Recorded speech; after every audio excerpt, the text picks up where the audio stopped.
అనకాపల్లి జిల్లా ఎలమంచిలి నియోజకవర్గ అభివృద్ధి లక్ష్యంగా పనిచేస్తున్నామని ఎమ్మెల్యే సుందరపు విజయ్ కుమార్ వెల్లడించారు. నియోజకవర్గంలో 28న మంత్రి లోకేష్ చేతుల మీదుగా పరిశ్రమ ప్రారంభం కానుందని తెలిపారు. తనపై కొన్ని పత్రికలు తప్పుడు ప్రచారం చేస్తున్నాయని, అసత్య ప్రచారాలపై చట్టపరమైన చర్యలు తీసుకుంటామని ఎమ్మెల్యే విజయ్ కుమార్ తెలిపారు. ఎక్కడ పడితే అక్కడ మనం రోడ్స్ అన్ని కూడా వేసుకుంటూ వెళ్తా ఉన్నాం. అలాగే డ్రైన్స్ కానీ, అలాగే శ్మశానాలు, కాంపౌండ్ వాల్స్ కానీ, అలాగే చాలా దగ్గర క్యాటిల్ షెడ్స్ కానీ ఇవన్నీ కూడా పెద్ద ఎత్తున జరుగుతూ ఉన్నాయి. అదేవిధంగా యలమంచిలి మున్సిపాలిటీలో కూడా మరి సుమారు ఒక 5 కోట్లతో వర్కులు కూడా స్టార్ట్ అయినాయి. ఒక్కొక్కటి స్టార్ట్ అవుతా ఉంది. ఇంకా పాత వర్కులు కూడా అంటే యానాద్రి కాలువ ఈ ఆక్యుపేషన్ల వల్ల ఎవరైతే మరి కాంట్రాక్టర్ ఉన్నాడో ఆ కాంట్రాక్టర్ కూడా డ్రాప్ అయిపోవటం వల్ల కొత్త కాంట్రాక్టర్ ను కూడా మరి ఫైనలైజ్ చేసే దిశగా ఉంది. అలాగే మీకు తెలుసు కలవట్లని, కొన్ని బ్రిడ్జ్లని ఇవన్నీ కూడా మనం చేపట్టాం. ఒక దీంట్లో మన యలమంచిలి రైల్వే స్టేషన్ కూడా శరవేగంగా మరి ఆధునీకరణ జరుగుతూ ఉంది.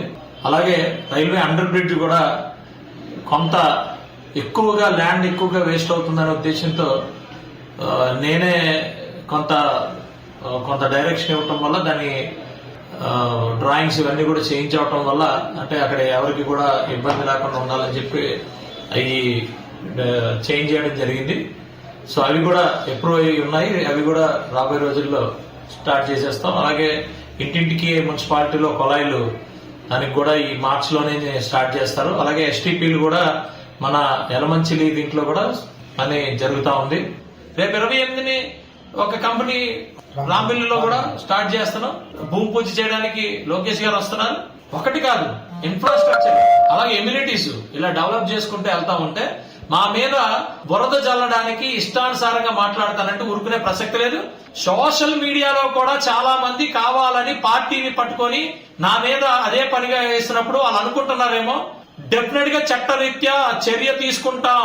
క్లియర్ గా చెప్తున్నా, చట్టరీత్యా చర్యలు తీసుకుంటాం. ఆల్రెడీ మూవ్ చేసాం, కోర్టులో మూవ్ చేసాం, శాసనసభలో మూవ్ చేసాం. ఎక్కడికక్కడ మేము ఆశ్రయిస్తున్నాం చట్టాన్ని. తర్వాత మీరు మా కాలు పట్టుకున్నా మమ్మల్ని బతిమాలను ఊరుకునే ప్రసక్తి లేదు. మీకేమైనా నిజంగా మీకేమైనా సమస్య ఉంటే మాకు చెప్పండి. మేము డెఫినెట్ గా మేమైనా తప్పు చేస్తే మేము కరెక్ట్ చేసుకోవడానికి రెడీగా ఉన్నాం. కానీ కేవలం పార్టీ పరంగా అలాగే మీ పర్సనల్ పరంగా మమ్మల్ని ఏమైనా డిఫేమ్ చేస్తే ఎవరిని వదిలే ప్రసక్తి లేదు. ఎంతటి పెద్దోడైనా వదిలే ప్రసక్తి లేదు. ఎలాంటి పరిస్థితుల్లోనూ వదిలే ప్రసక్తి లేదు. ఎందుకంటే రేపటి తరానికి ఇవన్నీ కూడా మేము వాళ్ళకి అందించాలి. అన్నెసరిగా అనవసరంగా ఇష్టానుసారంగా బురద జాలడం అనేది రాజకీయాల్లో పరిపాటి అయిపోయింది. దీన్ని ఊరుకునే ప్రసక్తి లేదు. దీనికి కూడా సొల్యూషన్ ఇచ్చే పరిస్థితి మాకు